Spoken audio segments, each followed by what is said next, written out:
अधर्म, अत्याचार, अनाचार, दुराचार, व्यभिचार, मदिराचार, मांसाचार, ये सीमा उल्लंघन कर जाए, लेखनी लिख न सके, धैर्य धारण करने की धरती की सीमा समाप्त हो जाए, साधु, सत्पुरुष, गाय, ब्राह्मण, संतजन ये दहाड़ मार मार कर रोने लगे, उस समय हे देवी भगवान इस पृथ्वी के भूमि के भार को हल्का करने के लिए, दुष्टों का दलन करने के लिए, धर्म की स्थापना के लिए, जिस समय जैसे जिस रूप की आवश्यकता होती है तब तब प्रभु धरि विविध शरीरा, हरई कृपा निधि सज्जन पीरा। वैसे तो भगवान के अवतार के अनेक कारण हैं, राम जन्म के हेतु अनेका, परम विचित्र एक ते एका, लेकिन जन्म एक दो कहाऊं बखानी।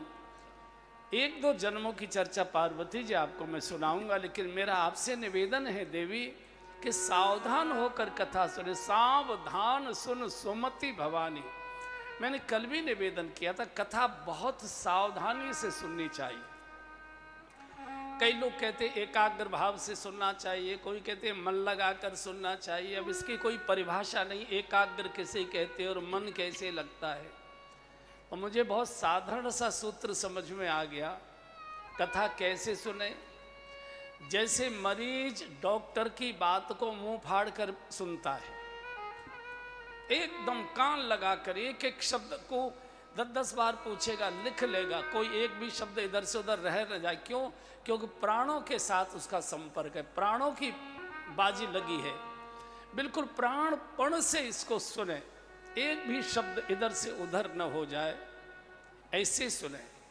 तो कल चर्चा हुई थी कि द्वारपाल हर के प्रिय दो, भगवान विष्णु के दो द्वारपाल थे, जय और विजय। सनकादिक ऋषियों के साथ इनका एक झगड़ा हो गया।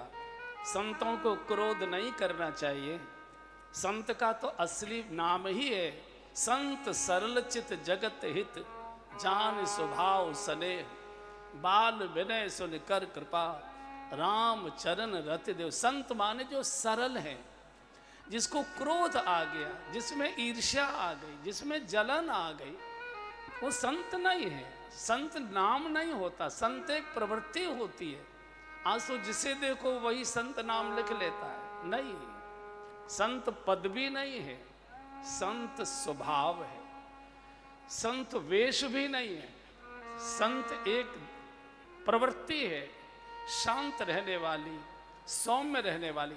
साधु एक स्वरूप है, आप पहचान सकते तिलक से, उनके कपड़े के रंग से, ये कौन साधु हैं, वैष्णव है कि सन्यासी हैं कि जैन साधु हैं कि बुद्ध साधु हैं कि ये निम्बार्की है कि अमुक है, अमुक उनका वेश होता है, उनका तिलक होता है, उनकी कंठी होती है, उससे ये पहचान में आ जाता है कि ये अमुक संप्रदाय के साधु है। संत तो कोई भी हो सकता है, संत स्वभाव का नाम है, संत सरल चित जगत है। क्रोध आ गया, ऋषियों ने शाप दे दिया, और संत को क्रोध आना ही नहीं चाहिए, लेकिन संतों का भी एक अहंकार बढ़ जाता है, क्रोधित हो गए, और उसका दुष्परिणाम ये हो गया कि इनको भगवान के पार्षदों को 3 जन्म राक्षस के लेने पड़े, और भगवान ने इनको मुक्त करने के लिए 4 जन्म लिए। हमारे देश में उस समय दंड की ये व्यवस्था थी कि छोटे को दंड कम दिया जाता था, बड़े को दंड ज़्यादा दिया जाता था। भगवान ने, सेवक तो 3 ही जन्म में मुक्त हो गए, भगवान को 4 जन्म लेने पड़े कि मेरे सेवकों को मैं ठीक से ट्रेंड नहीं कर पाया, उनको ठीक से शिक्षित नहीं कर पाया, और उन्होंने ऋषियों के साथ अच्छा व्यवहार नहीं किया, तो ये तो 3 जन्म में मुक्त हो जाएंगे, मैं 4 जन्म लूँगा। पहले दंड बड़े को ज़्यादा दिया जाता था, छोटे को माफ़ किया जाता था। आज दंड की व्यवस्था बदल गई है, घोटाले बड़े लोग करते हैं और क्लर्क फंसा दिए जाते हैं, चौकीदार फंसा दिए जाते हैं, छोटे लोग फंसा दिए जाते हैं। इसलिए कितनी भी राम राज्य की बातें करें, राम राज्य आ ही नहीं सकता। राम राज्य तब आएगा जब छोटों का संरक्षण किया जाए और बड़े अपराधियों को दंडित किया जाए, तब राम राज्य आता है। इसलिए भगवान ने, राम ने उस समय सबसे बड़े अपराधी को दंडित किया था। रावण से बड़ा कोई अपराधी नहीं था उस समय, कुंभकर्ण से बड़ा कोई अपराधी नहीं था, मेघनाथ से बड़ा कोई अपराधी नहीं था। भगवान ने उनको दंडित किया और भालू, बानर, वनवासी, गिरिवासी, गांव के गरीब लोग, इनका संरक्षण किया, इनको प्यार दिया, इनको दुलार दिया। छोटों को जो प्यार दे, दुलार दे, और बड़ों की गलती को जो दंडित करे, वही भगवान होता है। भगवान कोई और नहीं होता। तीसरा कारण बताते हैं, कश्यप अदिति नाम के श्रेष्ठ ऋषि दंपति थे। इन्होंने तप किया, भगवान ने इनको आशीर्वाद दिया कि एक जन्म में मैं आपके यहाँ जन्म लेकर आऊँगा, आप मेरे माता पिता बनोगे। तीसरा कारण हुआ। चौथे कारण की कल बड़ी रसीली कथा आपने सुनी। नारद जी ने क्रोध में आकर एक बार भगवान को शाप दिया। साधु को क्रोध नहीं करना चाहिए। साधु का अर्थ ही है जो सध गया, जो सधने की कोशिश कर रहा है वो साधक है, जो सध गया है वो साधु है, और जो दूसरों को भी साधने का प्रयत्न कर रहा है बुराई से, उसको सिद्ध कहते हैं। साधक, साधु, सिद्ध। तो नारद जी साधु हैं और नारद जी सिद्ध भी हैं, लेकिन अहंकार आ गया, क्रोध आ गया और भगवान को शाप दे बैठे। उसके कारण भगवान को एक अवतार मनुष्य के रूप में लेना पड़ा। आगे की कथा बहुत सुंदर, हम सबसे जुड़ी हुई कथा का ये प्रसंग है। सृष्टि के आदि दंपति मनु महाराज और शत्रुपा जी। हम मनु की संतान हैं, इसलिए मनुष्य कहलाए जाते हैं। मनु और शत्रुपा जी के द्वारा सृष्टि की रचना का शुभारंभ इन्हीं दोनों महापुरुषों के द्वारा हुआ है। पहले सृष्टि की रचना भगवान के संकल्प से हुआ करती थी। भगवान अपने संकल्प से सृष्टि को प्रकट करते थे। स्त्री और पुरुष के सहयोग से सृष्टि की रचना का प्रथम शुभारंभ ये मनु महाराज और शत्रुपा जी के द्वारा हुआ है। हम चूंकि मनु की संतान है, इसलिए मनुष्य कहलाए जाते हैं। बिल्कुल हमारे पूर्व पुरखे जिनके अंश हम हैं, प्रथम हमारे पुरखे मनु और शत्रुपा जी। एक बार चौपाई गा लीजिए, फिर व्याख्या में प्रवेश करते हैं। स्वयंभू मनु अरु शतरूपा, स्वयंभू मनु अरु शतरूपा, जिनते भई नर सृष्टि अनूपा, जिनते भई नर सृष्टि अनूपा, दंपति धर्म आचरण नीका, दंपति धर्म आचरण नीका, अजहु गाव श्रुति जिनके नीका, अजहु गाव श्रुति जिनके नीका, स्वयंभू मनु अरु शतरूपा, स्वयंभू मनु अरु शतरूपा। स्वयंभू मनु और उनकी धर्मात्मा धर्म पत्नी शत्रुपा जी। सृष्टि के प्रारंभ का काल है। दंपति धर्म आचरण नीका, इतना पवित्रता से, शुचिता से, मर्यादा से, शीलता से भरा हुआ दोनों का दाम्पत्य जीवन है। और बंधुओं, जैसा दाम्पत्य जीवन होगा, संतान वैसी ही जन्म लेकर आएगी। भूमि जैसी होगी, फसल वैसी ही उगेगी। अगर भूमि बंजर है तो फसल उल्टी सीधी उगेगी। अगर भूमि अच्छी है, मजबूत है, तो अच्छी ही, चाहे बीज थोड़ा हल्का भी पड़ा तो भी खेती पौधा बहुत अच्छा निकलेगा। बिल्कुल सत्युग का प्रारंभ का काल है, धर्म का शासन है। मर्यादा का दौर, इसी प्रकार का प्रजा को कोई कष्ट ही नहीं है, चूंकि पुत्रवत सारी प्रजा का पालन हो रहा है। एक दिन की घटना का गोस्वामी जी उल्लेख करते हैं, बिल्कुल ठीक यही समय था और इससे 1 घंटे का बाद का समझ लीजिए आप।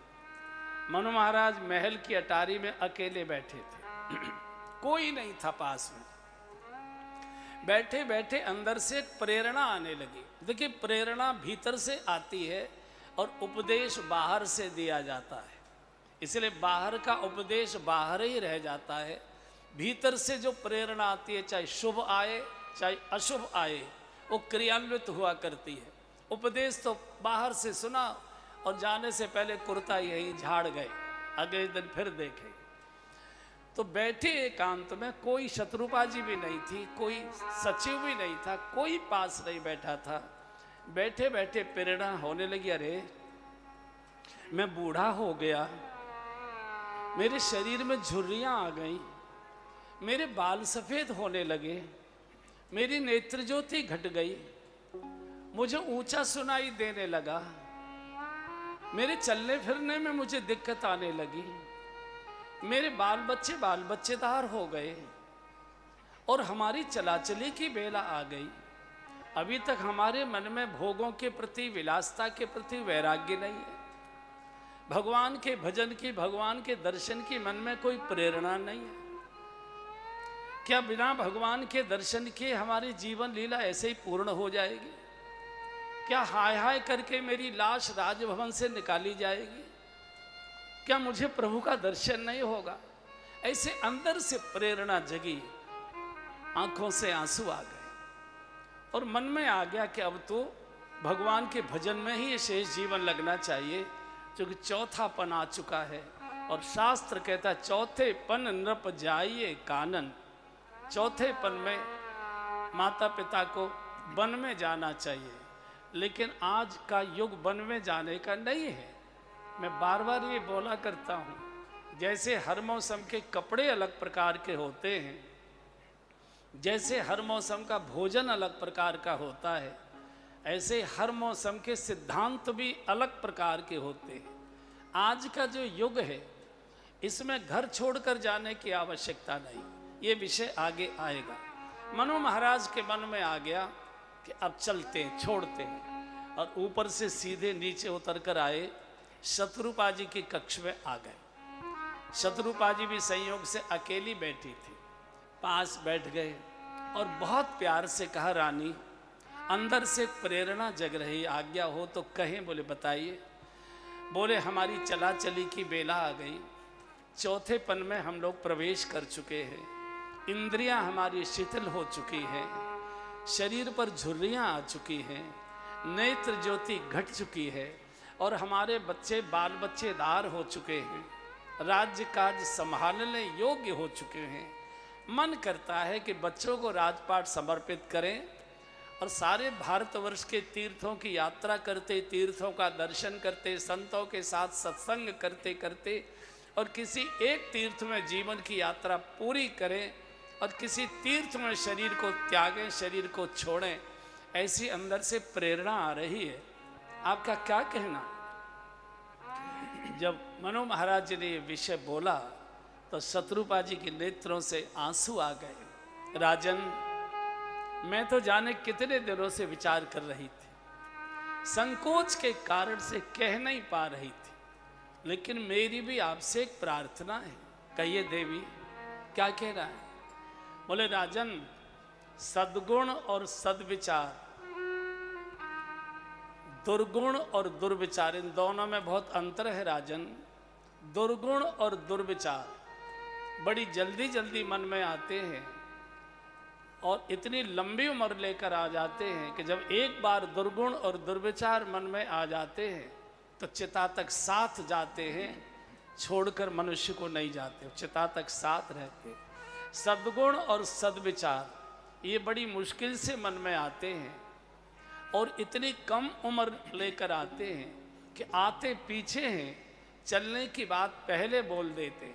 इसलिए राजन, मेरी प्रार्थना है, बेग विलंबन करिए नृप साजिए सवै समाज, देर मत करिए। शत्रुपा जी ने समर्थन कर दिया।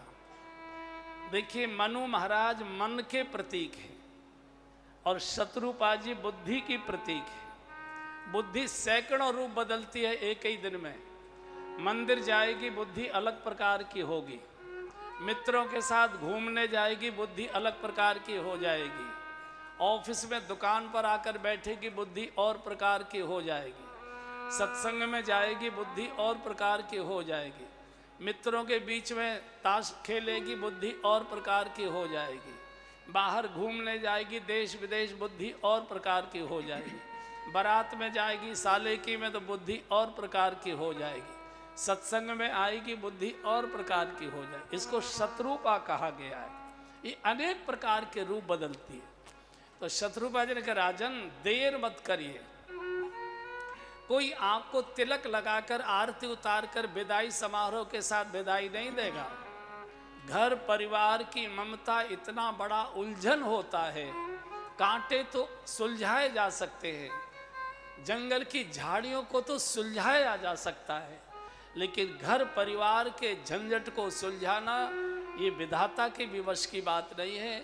अगर आप ये सोचते रहोगे कि ये काम पूरा हो जाए तब छोड़ेंगे, ये काम पूरा और निबट जाए तब छोड़ेंगे, बच्चे की शादी हो जाए तब छोड़ेंगे, बहू की गोद में बालक आ जाए तब छोड़ेंगे, बालक थोड़ा समर्थ हो जाए तब छोड़ेंगे, इसकी भी शादी देख जाए तब छोड़ेंगे, राजन कुछ नहीं छूटेगा। अंत में आपके प्राण ही छूट जाएंगे और हाय हाय करके आपकी लाश राजभवन से बाहर निकाली जाएगी। इसलिए वेग विलंबन करिए न।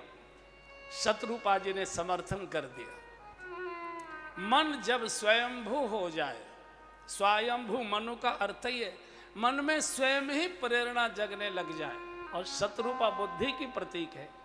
बुद्धि जब मन का समर्थन कर दे, चाहे अच्छी बात है चाहे बुरी बात है, मन चाहता है लेकिन बुद्धि अनुमति नहीं दे रही तो भी घटना नहीं घटेगी। बुद्धि चाहती है लेकिन मन नहीं मान रहा है तो भी घटना घटित नहीं होगी।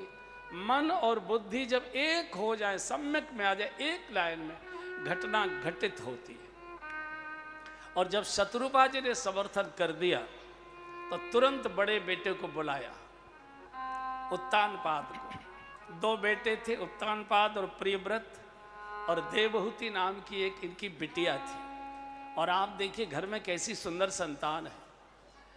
इन्हीं देवहूति के गर्भ से कपिल भगवान ने जन्म लिया है, बिटिया के गर्भ से भगवान जन्म ले रहे हैं।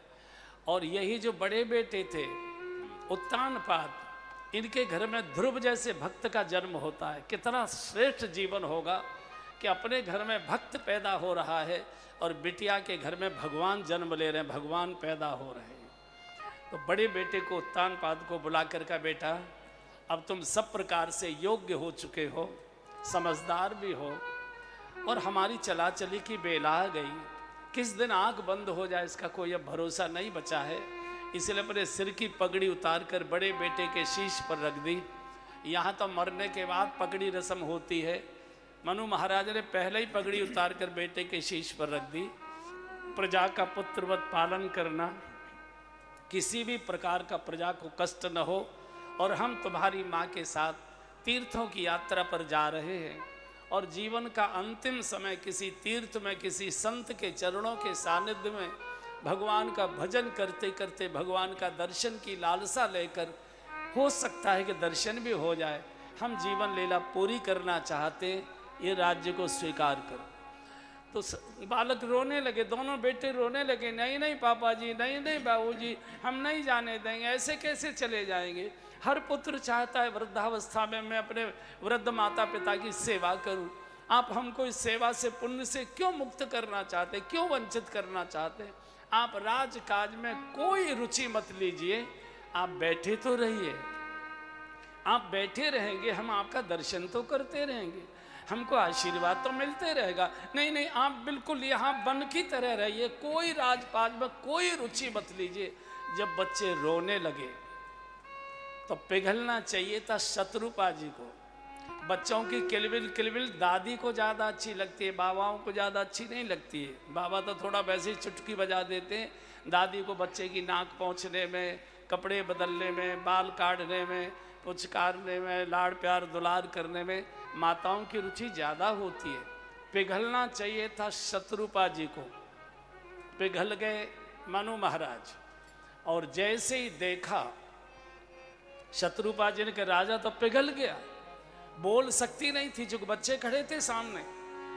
आंखों से संकेत कर दिया, राजन कोई तिलक लगाकर आरती उतारकर विदाई समारोह के साथ आपको विदाई नहीं करेगा। ये घर परिवार की ममता इतनी कांटेदार झाड़ियों से उलझी हुई होती है कि एक झाड़ी को हटाओगे दूसरे कांटे पकड़ लेंगे, दूसरे कांटे को हटाओगे तीसरा कांटा पकड़ लेगा। इसलिए इस घर परिवार की ममता को जबरदस्ती छोड़ोगे तभी छूट पाएगा, अन्यथा तुम्हारी लाश इसी भवन से हाय हाय करके उठाई जाएगी, तुम नहीं छोड़ पाओगे। आंखों से संकेत कर दिया, बुद्धि ने मन का समर्थन कर दिया, घटना घटित हो गई और गोस्वामी जी ने लिख दिया, बर बस राज सुतहि तब दीना, बर बस राज सुतहि तब दीना, नारी समेत गवन बन कीना। सब गाइए, नारी समेत गवन बन की। और कहाँ पहुँचे?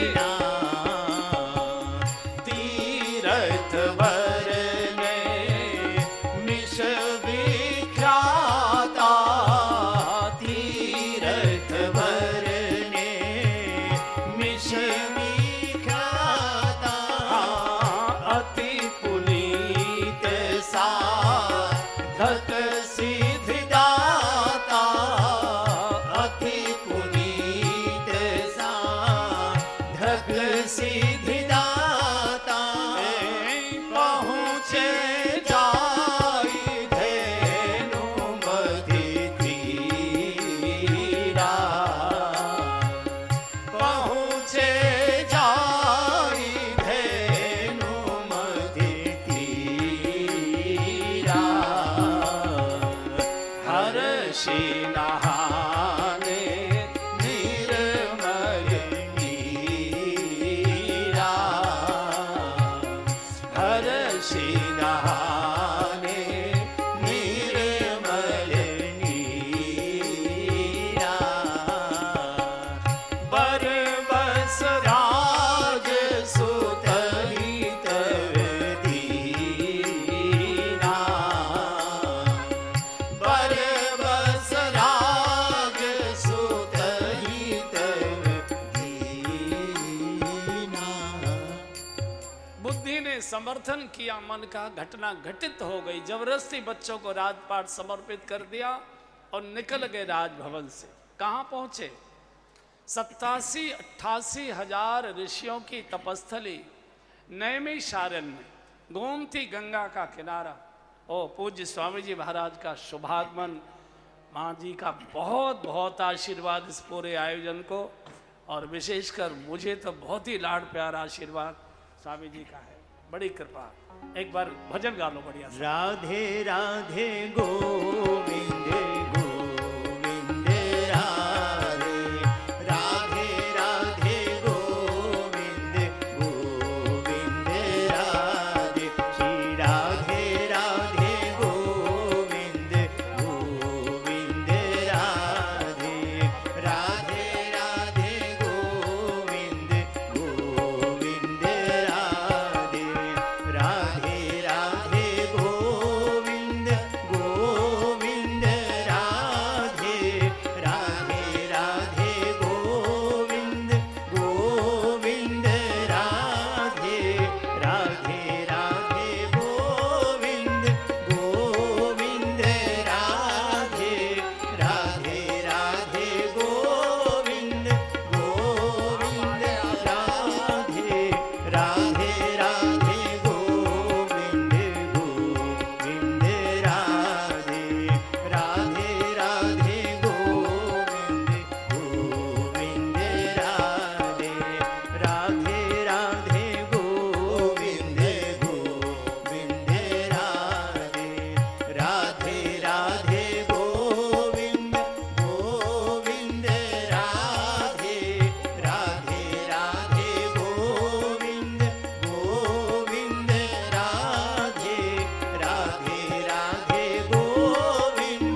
आप लोग नीचे उतरो, सब श्रोताओं का ध्यान बढ़ता है। चलो चल चले नीचे, चले नीचे चले।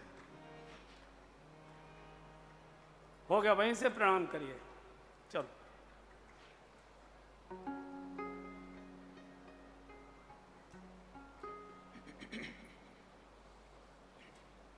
स्वामी जी को ज्यादा तंग करोगे आशीर्वाद नहीं मिलेगा। चलो बैठो।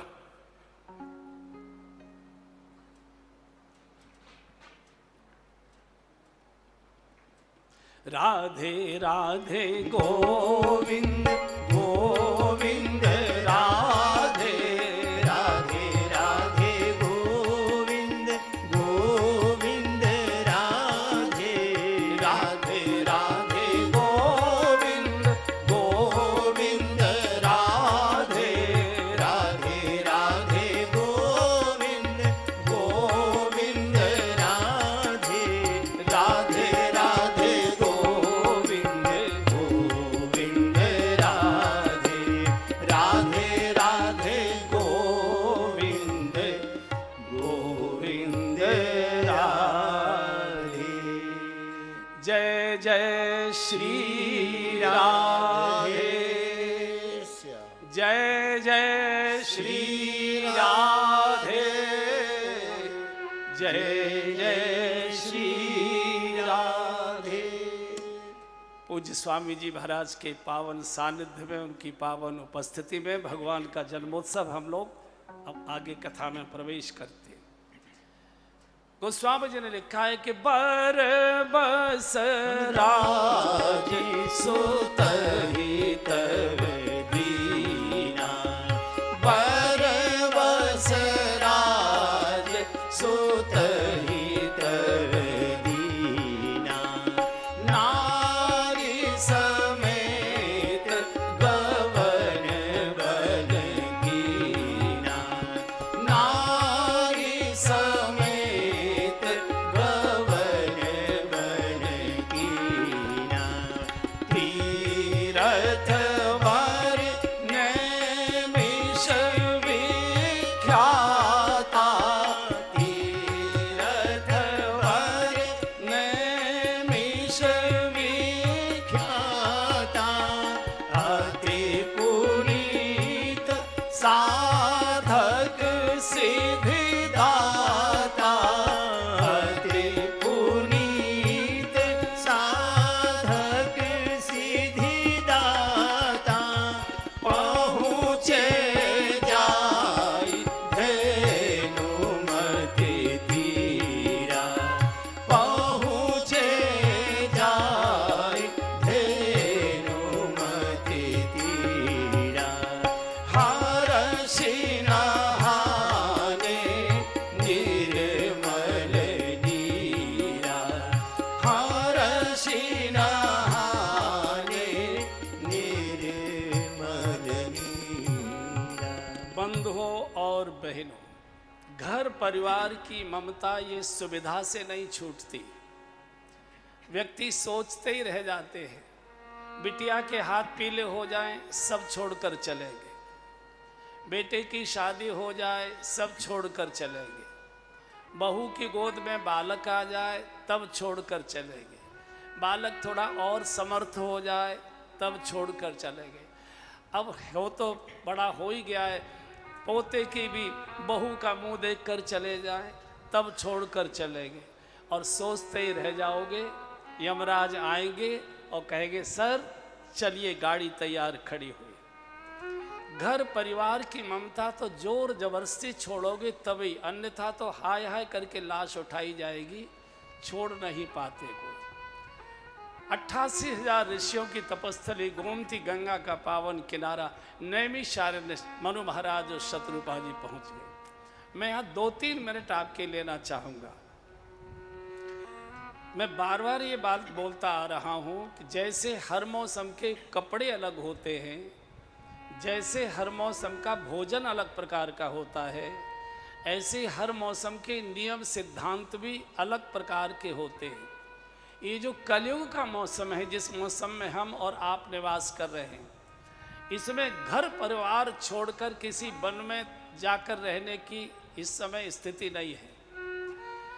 एक समय वन स्वतंत्र होते थे, उनमें ऋषि मुनि भी तप कर सकते थे, उनमें डकैत भी रह सकते थे, उनमें अपराधी भी रह सकते थे, साधु संत भी रह सकते थे। जिस राजा के राज्य में वन होता था तो उस राजा की जिम्मेदारी होती थी कि उस वन के अंदर रहने वाले ऋषि मुनि साधु महात्माओं के योगक्षेम की चिंता, खान पान की चिंता, सुरक्षा आदि की चिंता वो राजा करता था, उसकी जिम्मेदारी होती थी। आज वन स्वतंत्र नहीं है, आज वन सरकार के अधीन है, वन विभाग के अधीन है। आप कोई जाकर एक झोपड़ी बनाकर नहीं रह सकता साधु, आप एक छोटी सी संविधा की लकड़ियां भी इकट्ठी नहीं कर सकते। हाँ, अपराधी वन के वन काट कर ले जाएंगे, कोई रोक टोक नहीं होगी, लेकिन आपने झोपड़ी बनाने के लिए भी सूखी लकड़ी बीन कर कुछ करना शुरू कर दिया, वन विभाग के अधिकारी आपको पीट भी देंगे और बंद भी कर देंगे। तो आज घर छोड़कर वन में जाने की आवश्यकता नहीं है। घर को तीर्थ बनाइए, अपने बेडरूम को तीर्थ बनाइए, अपने ड्राइंग रूम को तीर्थ बनाइए, और गलती से भी किसी भी तीर्थ में स्थायी आवास बनाकर रहने की गलती मत करिए। ये मैं बोल रहा हूँ और अनुभव से बोल रहा हूँ, मैं भी तीर्थ में ही निवास करता हूँ, इसलिए मैंने देखा है, भोगा है और मुझे इसकी समझ हुई है। तीर्थ का प्रवास करिए, 10-15 दिन किसी सदगुरु के चरणों में, किसी धर्मशाला में, किसी आश्रम में कमरा लेकर आराम से रहिए, सामान्य भोजन करिए, जो पूजा पाठ घर में नहीं हो पा रहा था उसे वहाँ समय निकाल कर करिए, सुबह शाम वहाँ के ठाकुर का दर्शन करिए, संतों के चरणों में बैठकर सत्संग श्रवण करिए, शंकाओं का समाधान करिए, और फिर आकर बाल बच्चों में रहिए। 4-6 महीने फिर घर में रहिए, फिर खटर पटर जब परिवार में शुरू हो जाए फिर तीर्थ में चले जाइए, फिर महीना 15 दिन तीर्थों में रहिए, फिर आ जाइए। ये क्रम बनाए रखिए। अगर आपने गलती से तीर्थ में स्थायी निवास बना लिया और वहाँ रहना शुरू कर दिया, आप भजन पूजन छोड़ देंगे, 24 घंटे संतों की निंदा करना शुरू कर दोगे, और संत निंदा, गुरु निंदा से ज़्यादा पाप और अपराध कोई दूसरा होता ही नहीं है। इसलिए घर को तीर्थ बनाइए। चूँकि आप पहले जाते थे गुरु जी के आश्रम में, तो 3-4-5 दिन रहना है आपको, तो गुरुजी भी चिंता करते थे, सवेरे की बेड टी भी आपको दिलवा देते थे, फीकी चाय है तो फीकी चाय बनवा देते थे, नाश्ते की भी पूछ लेते थे, भोजन पर भी ठीक से बुलाकर आपको आदर से भोजन कराते थे। जब आप परमानेंट रहने लग जाएंगे उस आश्रम में कमरा बनाकर, तो भाई अपना खाओ बनाओ करो, तो आप बैठे बैठे निंदा करो, ओ पहले हम आते थे गुरुजी खुद दरवाजे पर खड़े रहते थे नाश्ता लेकर, चाय का कप लेकर, अब नए नए चेले मिल गए, पुरानों को सबको छोड़ दिया, और फिर ये निंदा आपको नरक में ही जाकर ढकेलेगी। इसलिए बिजली घर में बिजली के अधिकारियों के मकान बनाए जाते हैं, जनता के मकान बिजली घर में नहीं बनाए जाते। हाँ, अपने घर की रोशनी पंखे चलते रहें, बिजली घर से कनेक्शन लेना पड़ता है, और बिजली कट न जाए, कनेक्शन कट न जाए, उसका शुल्क भी जमा करना पड़ता है। तो ये आना और जाना बनाए रखिए। जैसे हमारी गाड़ी खसर खसर करती है, हम कहते गाड़ी सर्विस मांग रही है, और आप गाड़ी को सर्विस स्टेशन ले गए, गाड़ी की आपने सर्विस कराई, मिस्त्री कहता है लो बाबूजी ओके गाड़ी चलाइए, चमचमाती गाड़ी क्रीम व्रीम लगाकर उसने आपको दे दी, आपने चलाई 4-6 महीने, गाड़ी फिर खसर खसर करने लगी, फिर कहते हैं गाड़ी सर्विस मांग रही है, फिर सर्विस स्टेशन ले गए और गाड़ी की सर्विस करा दी। ये मेरी समझ में आता है कि गाड़ी सर्विस स्टेशन जाए, सर्विस हो और फिर आपके घर आ जाए। लेकिन मैंने ऐसा सुना है कि जो गाड़ियाँ सर्विस स्टेशनों पर ज़्यादा दिनों के लिए खड़ी कर दी जाती हैं, तो वहाँ के जो मिस्त्री होते हैं उन गाड़ियों के ओरिजिनल पुर्जे तो निकाल लेते हैं, नकली पुर्जे फिट कर देते हैं। मैं समझता हूँ मेरी बात समझ में आ गई होगी। मैं गांव में जन्मा हूं, तो हम लोग चिट्ठी लिखा करते थे। पूरी चिट्ठी लिखने के बाद नीचे एक लाइन और लिखी जाती थी, थोड़े लिखे को बहुत समझना। संतों के गुरुओं के पास जाइए, चरणों में बैठिए, 10-5 दिन उनके साथ सत्संग करिए, शंकाओं का समाधान करिए, प्रश्नोत्तर करिए। जो पूजा पाठ हम नहीं कर पा रहे थे उनके मार्गदर्शन में करिए, और फिर आप घर परिवार में आइए। 2-4-6 महीने घर परिवार में रहिए, फिर कुछ खटर पटर हो फिर चले जाइए। घर को तीर्थ बनाइए, तीर्थों को जाकर गंदा मत करिए। तीर्थों में गाड़ी को, मन की गाड़ी को वर्कशॉप के रूप में कूड़ा कचरा धुलाने के लिए और चमचमाती चमकती हुई आत्मा को बनवाने के लिए जाइए और आइए। अन्यथा तो मैंने देखा है, जिन्होंने श्रद्धा के कारण से भावनाओं के वशीभूत किसी गुरु के आश्रम में कमरा बनाकर रहना शुरू कर दिया। कुछ दिन तो गाड़ी ठीक चलती है, धीरे धीरे फिर गुरुजी से ही बोलचाल बंद हो जाती है, और कई बार मुकदमा भी शुरू हो जाया करता है। इस अपराध से बचिए। गुरु की निंदा करना, गुरु की आलोचना करना, गुरु के प्रति हल्का भाव मन में आना, इससे बड़ा कोई महापाप दूसरा होता ही नहीं है। इसलिए थोड़ी सम्मान की दूरियां बनाकर रहना चाहिए। चूंकि साथ साथ रहने के बाद, अब आप 2-4 दिन के लिए जाते तो चिंता हो जाती, जब आप परमानेंट रहने लगे तो अपना खाओ पियो मौज करो, फिर आप केवल निंदा करेंगे, और इससे बड़ा कोई दूसरा पाप नहीं। इसलिए तीर्थ की यात्रा करिए। मैं न्योता दे रहा हूं आपको, आइए श्रीधाम वृंदावन, धन्यम वृंदावनम तेने भक्ति नृत्य यत्र च। एक बार हमसे यही पानीपत में हमसे एक बार पूछ लिया था। जो आता है वृंदावन का प्रवचनकार वो यही कहता है, आओ वृंदावन, आओ वृंदावन, आओ वृंदावन। ऐसा क्या है वृंदावन में? तो मैंने उनको कहा, क्या है वृंदावन में, जरा चल कर देखो। जरा चल के वृंदावन देखो, जरा चल के वृंदावन देखो। श्याम बंसी बजाते मिलेंगे, श्याम बंसी बजाते मिलेंगे। झूला झूलती मिलेगी राधा रानी, झूला झूलती मिलेगी राधा रानी। श्याम झूला झूलाते मिलेंगे, श्याम झूला झूलाते मिलेंगे। जरा चल के वृंदावन देखो, जरा चल के वृंदावन देखो। वहाँ पे बहती है यमुना की धारा, वहाँ पे बहती है यमुना की धारा। पाप काटन का है वो तो तारा, पाप काटन का है वो तो तारा। वहाँ पे देखो है संतों की टोली, वहाँ पे रहती है संतों की क्या करते हैं? टोली। राधे राधे ही गाते मिलेंगे, राधे राधे ही गाते मिलेंगे। झूला झूलती मिलेगी राधा रानी, झूला झूलती मिलेगी राधा रानी। श्याम झूला झूलाते मिलेंगे, श्याम झूला झूला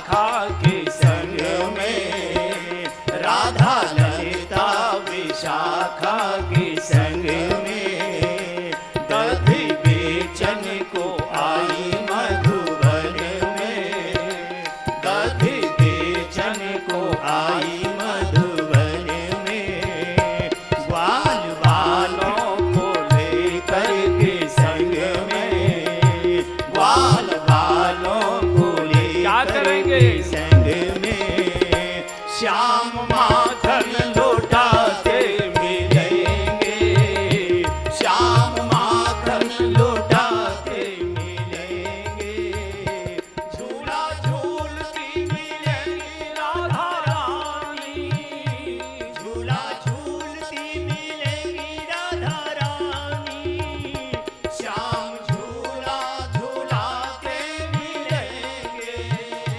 श्याम झूला झूलाते मिलेंगे, श्याम झूला झूलाते मिलेंगे, श्याम झूला झूलाते मिलेंगे, जरा चल के